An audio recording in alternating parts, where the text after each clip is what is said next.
that we talk about. We're going to talk about two of the greatest converts in Jewish history. We know that throughout Jewish history, some of the most influential people were not born Jewish or didn't come from Jewish people. Who is the most famous of those? Anybody? Sorry? Ruth. Ruth, 100%. So Ruth is probably the most famous of them. She's the most famous convert because from her we have Mashiach. We have King David, and we have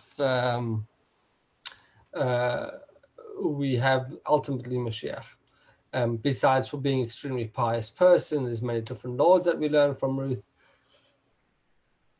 Another very famous person was a child of a convert, which was probably more famous than the two characters we're going to talk about today. Probably the most famous rabbi from the Mishnaic era, from this era that we're going to talk about, was Rabbi Akiva. So Rabbi Akiva, according to most opinions, his parents were converts. Okay. Now we have, in today's discussion, we're going to be doing Mishnah, and there's two people that were, as I mentioned previously, we're still in the period of the pairs, and the pairs, they're 5 pairs of rabbis that they kind of shared the leadership. Afterwards, there was more or less one leader. In these generations, there was also one leader, but it was focused on one particular, or was kind of shared by 2 people.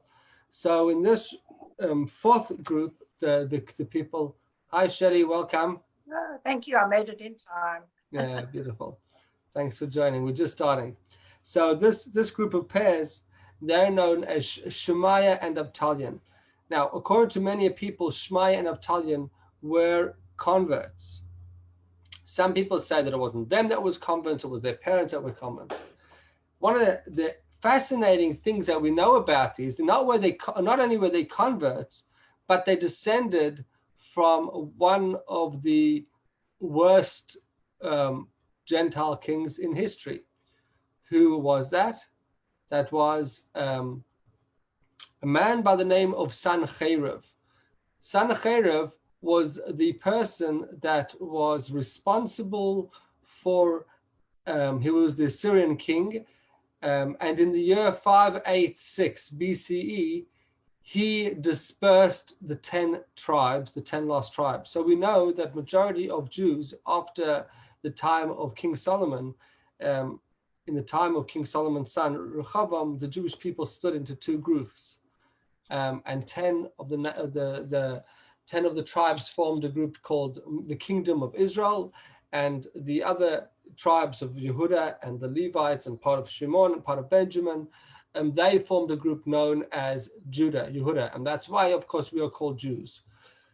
Now that period of these 2 different Jewish groups that was living in the land of Israel, these 2 Jewish kingdoms, that lasts for several hundred years, until for about, I would say probably around 200 years, and till about a century before the destruction of the first temple, there's a king by the name of Sancheriv that is the mightiest king in the time. He had conquered much of the known world then, and he conquers the kingdom of Israel, and he exiles all those kingdoms, okay, all those tribes, one tribe after the other, and because of that, ever since then, which is around 2,500 years ago, ever since then, those people have been lost.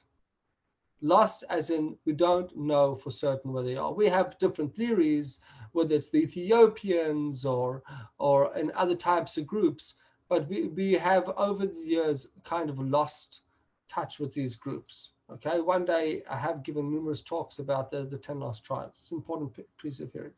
Now, these 2 great rabbis, they descend from this evil king, apparently.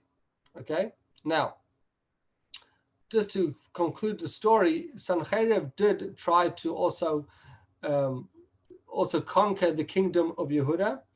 The king at the time was the king of King Chizkiyahu, was a very righteous man, and the Jewish kingdom had absolutely no chance. He had something like, I don't know, it was like 100 times the size army of the Jewish army. He surrounded the whole of Jerusalem. There was almost no physical chance of the Jewish people surviving, and a miracle happened that that night that they were surrounded. In the morning they woke up and all of Sancheriv's soldiers died. They just woke up dead. Sancheriv was alive and a few others. They woke up dead, did they, Roma? Sorry? They woke up dead. They woke up dead. They didn't wake up if they were dead. When I was a kid, we used to say, one fine day in the middle of the night, two dead men got up to pray. Remember that one? They got up to fight. Two dead men got up to fight. Back to back, they faced each other, drew their swords, pulled out swords and shot each other. If you don't a believe deaf the policeman heard that noise and came and killed those two dead boys. That's right. Thanks for the clarity. That's the reminder of the importance of language. So when they awoke, they had not woke. They were just maybe very woke. They were they had awake. Woken.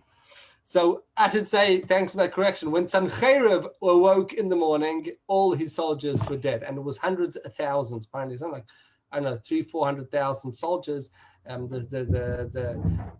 Jewish army at the time was a few thousand, and naturally there was no way that they could win. The prophet at the time had told them that they would, Chizkiah, that he would survive, and in a miraculous way. That's one of the craziest stories, one of the great miracles in Jewish history. The kingdom of Judah survives, the temple survives for another 100 or so years, okay, until the destruction by I don't think it was 100 years, maybe even less, maybe like 60, 70. I have to look this up. Even a shorter period of time. And it's conquered by one of the successors of Sancherib as Nebuchadnezzar. Okay, now, so this is the people of Shema and Avtalion, which is important to understand that in Judaism we have no prejudice against people. In general, of course, there's prejudice when it comes to Kohanim. You know, you can't become a Kohen if you're not a Kohen. But, and there's lots of jokes about that. We're not going to get into all of them. But there's nothing that's stopping within the Torah realm. So there's limitations within becoming a king. A king generally is not supposed to be a convert. There's limitations within service in the temple. But when it comes to service in the Sanhedrin, in the Jewish court of law, then there's no limitations for a convert. Okay, a convert can reach the highest levels. And that's what we see over here, that even these converts and people like Rabbi Akiva, they reach the highest levels.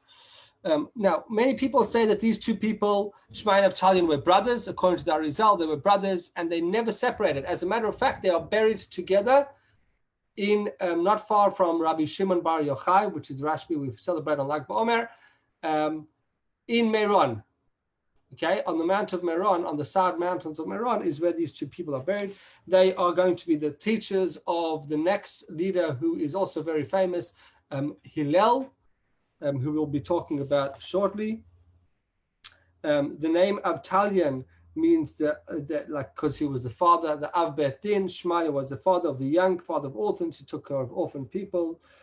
And we're told one interesting thing about Hillel is that Hillel would say, when he was talking, when he would say, there's a word in Aramaic known as hin. Hin means yes, or whatever it means, but he would say in. And people wondered why he did that. And the reason is because his teachers were converts, and they, in the place that they came from, there was no H, so they couldn't say H. Huh. So instead of saying hin, they would say in. Interestingly enough, modern day Israelis barely say H. They often leave out the H in a lot of words. So that was one thing that he gave. And he did it because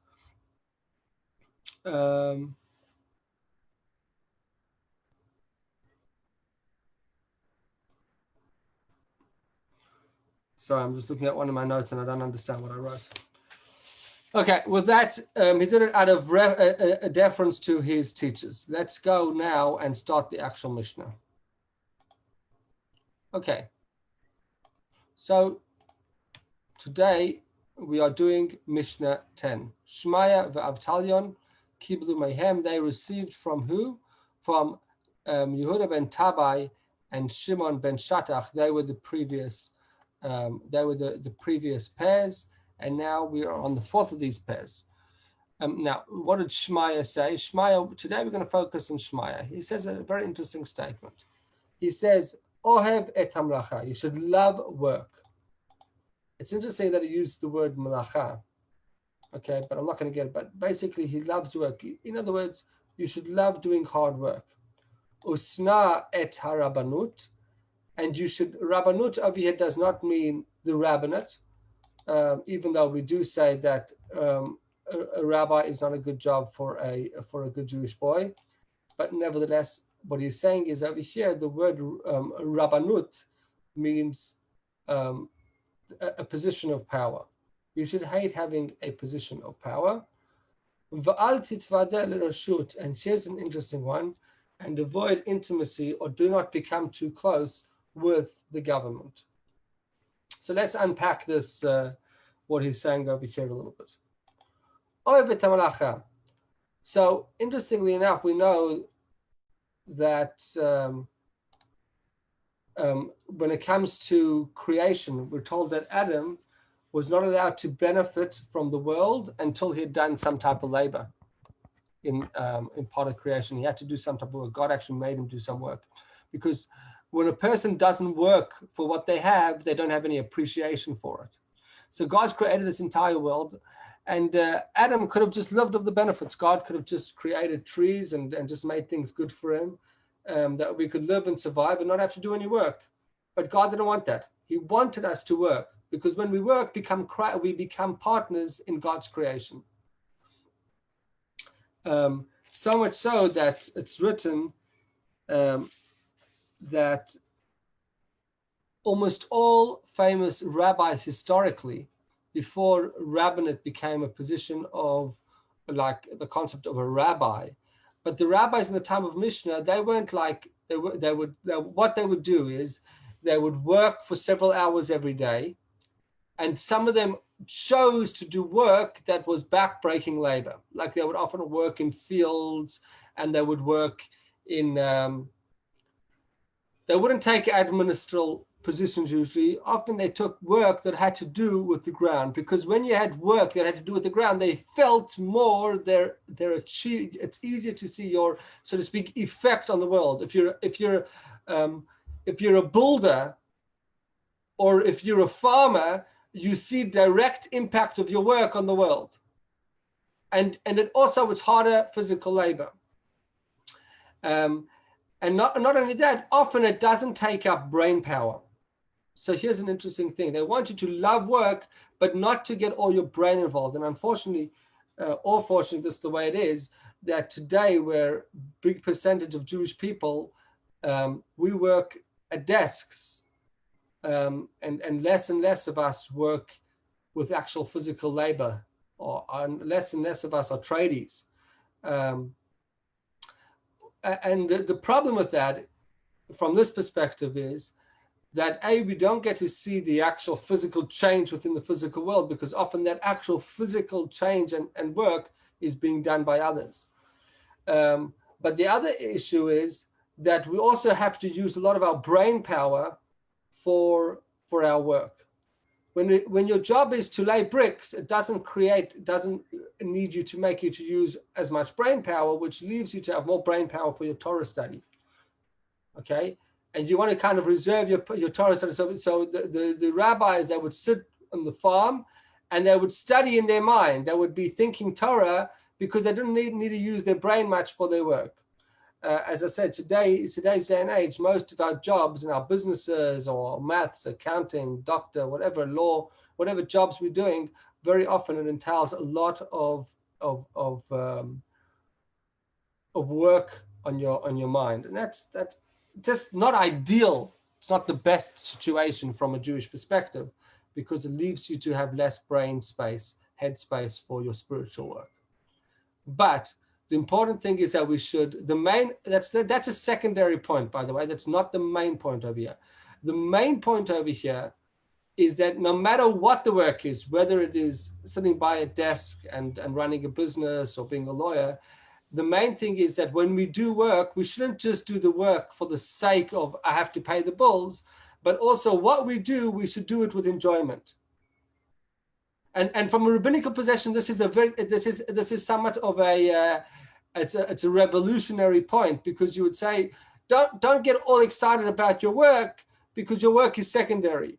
You're just working to make money, but the rest of the time he's saying, no, the work is in itself also important. You'll be more successful if you actually enjoy what you're doing. So that's what he says, Ohev et hamalacha, love whatever work you do, enjoy it. Okay, and one more point, last point about this particular first idea. The Alter Rebbe and the numerous Rebbes afterwards, they try to push Jewish people to move out and start working on the farms. And there was a period of time that after the pogroms at the start of the Hasidic movement, Jews became very afraid to live on farms, because it was dangerous to be living alone, away from the protection of a community and from the protection of the government. So you were likely to be harassed by the local peasants. So they moved into cities. But the problem with that is that then they didn't have any work, and they suffered, became poor. So the Hasidic movement, and particularly within Chabad, they try to convince people to start moving back out into the farms and working the land. And this was something that was so to speak, you become a partner with God in creation when you help and make things grow. Okay, that was the first point. David, do you want to say something? Yeah, I just wanted to know from what you've just said, that we have a limited brain power, that we can't do two things at once according to Jewish law, something that I've never heard before. So I just want to know where that comes from.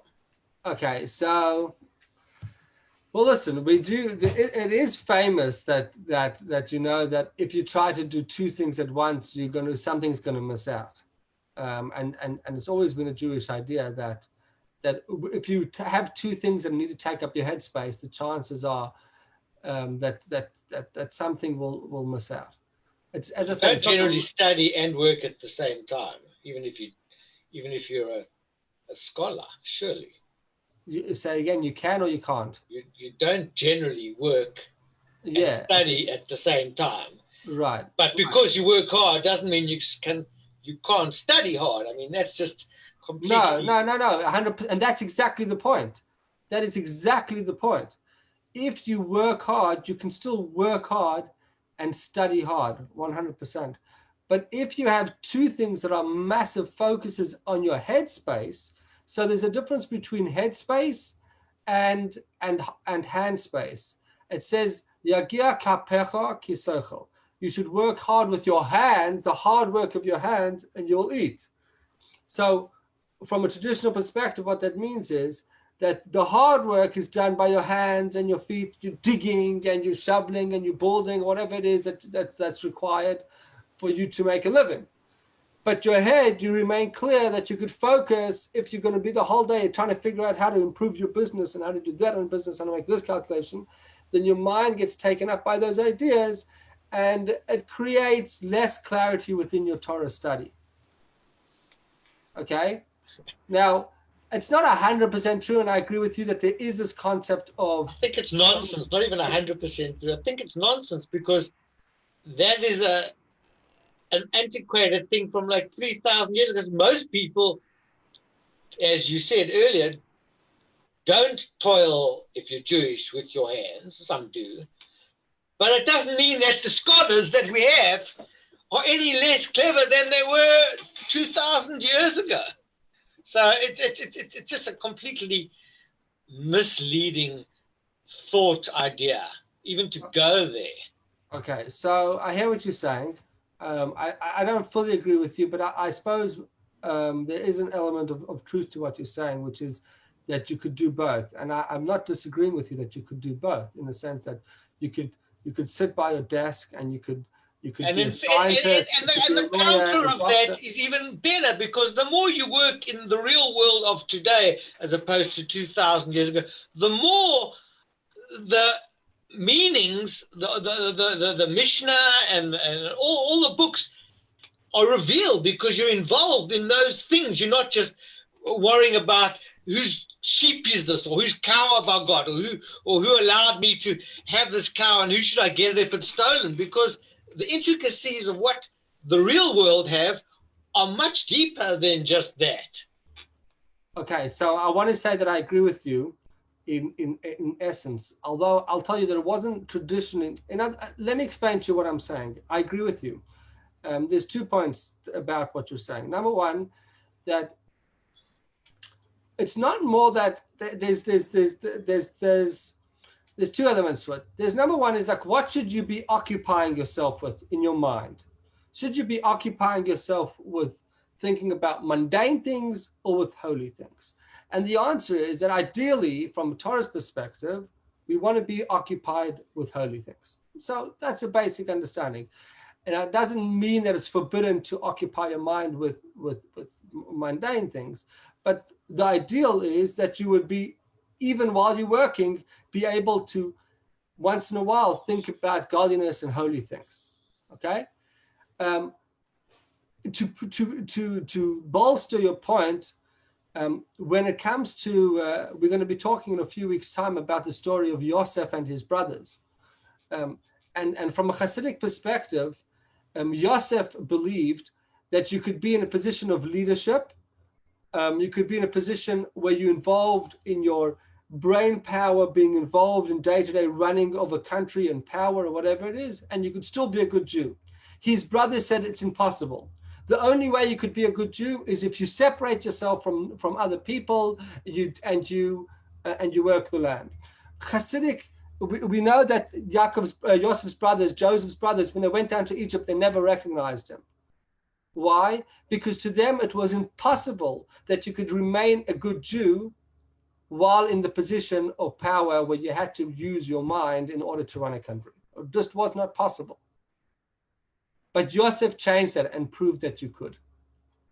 So what I'm saying is that in essence, you are correct. You can do both. And not only that, you are correct in saying that if you have a knowledge of secular ideas, of business and of science and medicine and even politics or whatever it is, these things can also bolster at times your Jewish knowledge. But the idea is that they're all shaped within the framework of tradition of Torah and truth. Okay? So what I'm saying is it's 2 perspectives. Both are legit.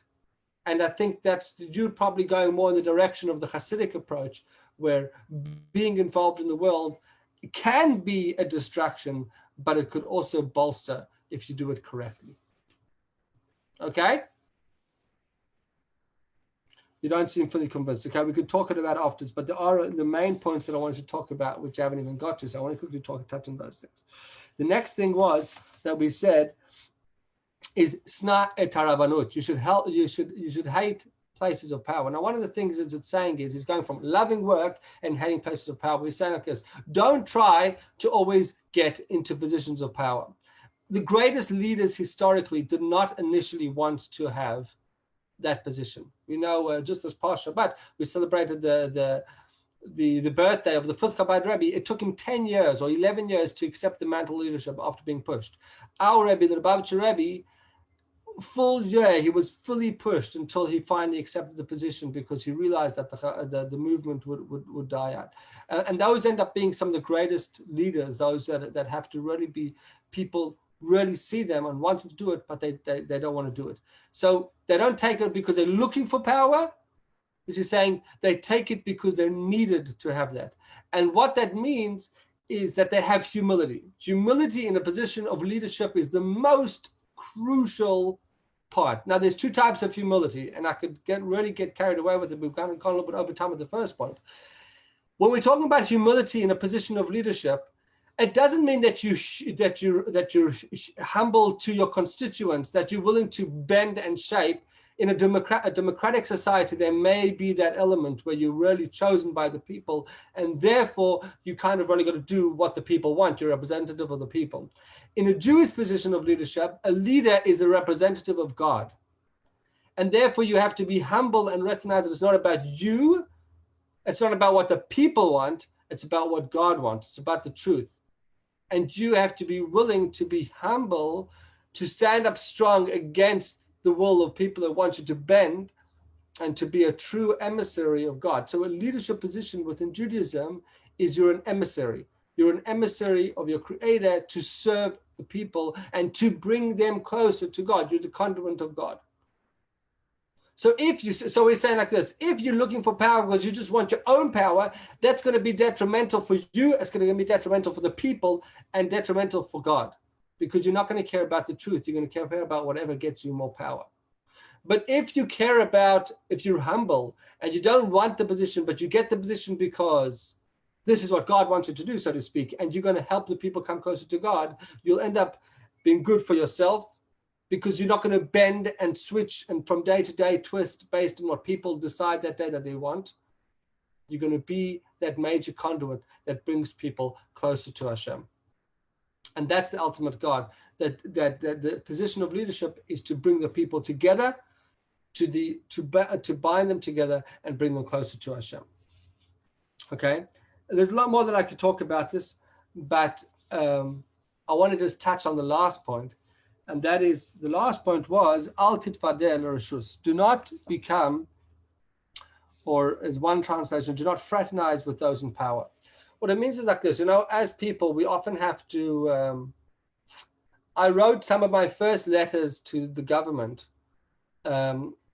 formal letters as a rabbi of a community during this last period, during the virus period, trying to find out ways of how we could possibly do an outdoor minyan or something, whatever it is for Yom Kippur. I really wanted to do something.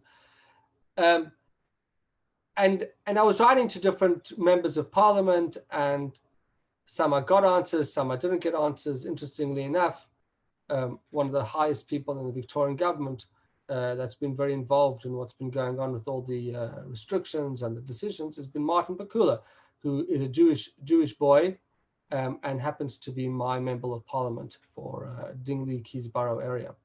So I wrote to him a few times, and I don't know where I got with it, but every time I wrote, I always remembered this point, which is don't think that, don't rely on the government, which is, you got to remember that while it's good to you have to have relationships with government, and relationships with government are extremely important, but you cannot rely on them. You have to build your own defenses and your own communities and stick up for yourselves. And I think this is really important. That's a basic understanding of this concept. But if you look at the word in Hebrew, reshut, it means permission. It also means, over here, the people in power, the government. But it means the reshut of, sometimes we have to, it means don't come too close to those who are permissible. The deeper meaning of it from a Hasidic perspective is we're always trying to convince ourselves, oh, this is permissible, this is permissible. When we take things that should be coming closer to your more animalistic side and trying to justify everything and saying, well, this is also permissible and that's permissible, that could be somewhat negative for us as people. So these are the two main points that I wanted to talk about. And with that in mind, I will say this, as I said, I had a few more points to say about this particular point. But I'll just conclude with one last and final point. The previous two Mishnahot, we spoke about judges, and they were the teachers of Shmaya. We spoke about how a judge is supposed to act. This one is a continuation of that and teaching us that a judge has to, number one, recognize that they have to look at themselves as a person in a particular position to help people make decisions, to help adjudicate. But they have to also remember that they, number one, must love work. What does it mean to love work? They shouldn't think that they're above the pay grade, that they're too great to do physical manual labor. Historically, some of the major judges, at least in this period of time, the time of the Mishna, these rabbis that were the judges, almost all of them had a job which involved physical labor. For this very reason, because what that would cause them is to realize that they have to have an element of humility. And that's the second point, is that in order to be able to adjudicate properly, you have to have humility. You have to have this ability to say, it's not about me, it's not about what I want, it's about the truth. And in the only way I'm going to get the truth, I'm going to be a pure and honest judge. Whether, as I say, judge doesn't mean that you're sitting on a court case. Judge could mean to find out the truth. As human beings, there's two most important ingredients that we need to discover the truth. Number one, we have to recognize that we cannot be arrogant in saying, I'm too great to work. I have to work hard. I have to love work. And the more I work hard, what that means is I'll work hard till I discover the truth, and not just expect the truth to come to me, but love the work, love having to go through the process of helping myself come to the truth. And number two is be humble. Being humble means recognizing that I don't know everything, and not everything is known to me, and therefore I'll be an open vessel willing to receive knowledge and get the full picture. So that's what it means to be a judge over here. We're judging for ourselves the truth on a day-to-day basis, the information that we get, decisions that we make for our lives at every stage in our life. We're always being a judge. Every decision that we make it as a judge, and we have to weigh the pros and cons in each situation. And the only way we can do that is if we're not arrogant, we're willing to work hard, and we're humble. We're willing to be a vessel and open to the truth. If we have those in mind, the lack of arrogance, which is the hard work, and the ability to be humble, we will find our true goal and mission and truth in life. Okay, so that's my little monologue for the day. And with that, I want to thank you guys for joining. If anyone wants to make any comments, I see some of the other guys couldn't join us today. So if you have any questions, comments, feel free to ask. Just a note, the Baal Shem Tov didn't make a distinction between work and study. For him, they were equally godly. Why do you say that? That's an interesting comment. I'm not exactly sure what you're referring to when you say that. As in, like, based on what? What do you mean? I don't mean. Well, the Baal Shem Tov said, thought that if you were a godly person, or if you had a sensibility to humanity, which in itself was godly, then study and going about your daily life with humility were not two different things. I agree with you. I just was trying to get a better understanding. I think what you're referring to even more, and I'm not arguing with you. There's no question about it that within Judaism, Torah study is extremely important and central. It's one of the commandments that we say in the Shema every day. And it's extremely important for us to become better people and our connection to God.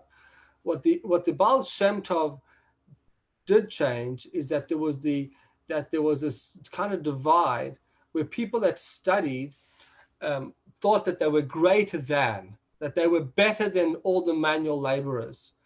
And this created a great big divide. And because of that, many of the simple people didn't even have access to learning because the people were too proud and too great to even teach them or to work. And they had different synagogues. There was the laborers' synagogues and there was the scholars' synagogues. And this created a terrible divide. which never allowed people to really struggle. And the Rebbe, the Baal Shem Tov also taught the power of the simpleton, that sometimes that simpleton actually in truth is greater than the scholar because they have the real humility. They don't think of themselves as anything really great. So I think that's really the depth of how the Baal Shem Tov said it. The Baal Shem Tov was a tremendous genius and scholar, no question about it. And of course, big emphasis in Hasidism is the importance of Torah study, but not in opposed to hard work. And that's exactly what he's saying over here. Love work. Hard manual labor is also good. Is that what you're trying to say? Yeah, that's good. Yeah. Okay. Mark, did you want to say something? Just give me that wording again about not befriending a politician or a person in power. So it says over here, I'll put it back on the screen quickly. Yeah. Al titvadeh. So here's the Hebrew. Al titvadah l'rashut. Over here he is saying avoid intimacy with government. In other words, don't try to become too close to the government. The basic understanding of it is don't think that you're going to become all good friends with the government and then they're always going to stick up for you. It's never been that way. Historically, sometimes you think, and I think in our particular, I didn't want to get into this, but in our particular political climate that we're in today, where, with all the elections going on and everything like that, that we start to think that if we're good close with the government, then all good things will happen. We've got to be strong in and of ourselves, which is what's really important. I read a story, a New York Times article from 1982 that was going around that when Menachem Begin, who was one of our really staunchest prime ministers in Israel, that just after there was a war in Lebanon and he'd bombed the nuclear reactor in Iraq in 1981, and he went to Congress. Okay, he kind of got along with Reagan, but whatever it is, he went to Congress, and some of the people gave him a real hard time. And one of the people that were really outspoken and said to him was Biden. Biden said to him, and this is nothing against Biden. It's 40 years ago. I'm not getting anything against Biden. But Biden, that's why this article came into fruition, because it was kind of this old relationship where he said, people are really worried about the way you as the Jewish people are acting, and it could cause us as the Americans to stop wanting to support you, and you'll lose our backing and things like that. And Menachem Begin stood up and he said, we appreciate all that America does, but don't for one moment say that you are us, and if we don't have you, we will stand up for ourselves. And we need you, we like your support, but we are the Jew. And it came down as one of this kind of real Begin style answer, where he says exactly. He said, we're not those sniveling Jews who went to their death, if I'm not mistaken, during the Shoah. It was part of his response to him. I don't remember that part, and I don't think Begin was the person to curse out or talk negatively against people that died in the Shoah, because his family died in the Shoah. Well, not negatively, but he didn't say it in those ways. He just said that we will stick up for ourselves no matter what, even if you won't, and we will do whatever it takes to stand up for ourselves. And I think that's kind of what it's saying over here in this Mishnah, that while we do appreciate America's support, and personally, whether you like Trump or not, and I fully understand either way, but there's no arguing that he's been a tremendous friend of Israel. I don't think anybody could deny that. But even so, we have to remember that while it's amazing to have a friend like him and get peace deals and recognizing Jerusalem and the Golan Heights, amazing, and these are important, really important, and they really change the whole perspective in what's happening in Israel on the ground. Yeah, I don't know anybody could deny that.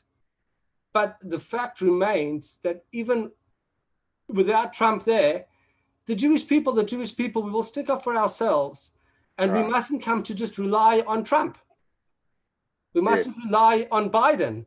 We mustn't, and I'm sure Biden will be a good friend to the Jewish people, But we mustn't rely on these people. We must recognize that we have to be strong in and of ourselves, stand up for our Jewish values, that this is our land and this is our people, and that's for our communities and all those things, no matter what. Right. So I was going to talk about that, I wasn't sure, but anyway, you brought it up again, so I'm revisiting that point with connection to our modern times. Okay. But does it discourage completely avoid dealings with the government? No, not at all. It's very much encouraging. We do encourage involvement of the government because that's the normal way of doing things. That we should be involved with the government, 100%. But don't say that if I give up everything and I just become so intimate and close to the government that then I could rely on them, because we've always been stabbed in the back. That we give everything and we're willing to make all these deals, and then when push comes to shove, they stab us in the back. When that's not in their liking, we have to recognize that government people are eventually in it for their own. But it's much more than don't do anything because they'll stab us in the back. It's in actual fact, from my understanding of it, it's about don't get cozy to them because they will expect favors in return, number one.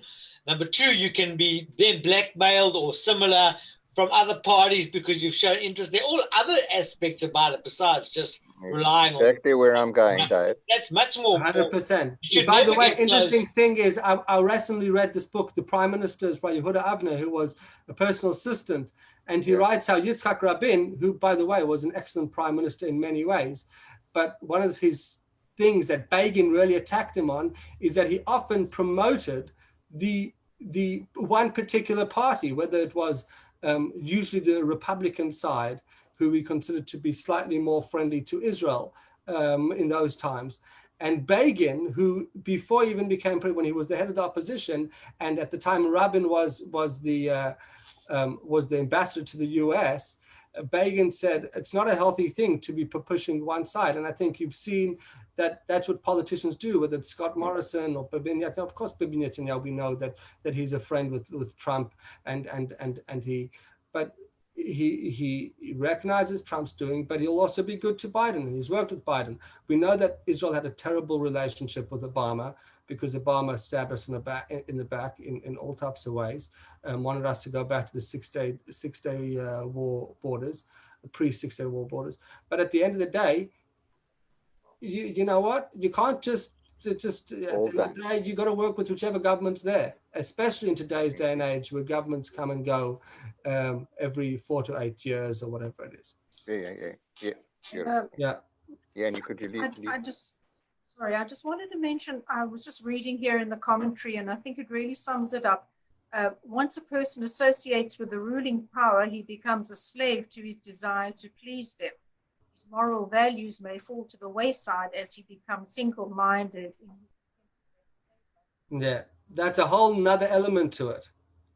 I lost your sound, Shelley. Your sound went off. I can't hear you anymore. I don't know what happened to your sound. You got cut off in the middle. Sorry, who are you talking to, Rabbi? Shelley. She was busy talking, and then her sound got disconnected. Shelley? Read it again. Oh, we can hear you now. Oh, now I can hear you.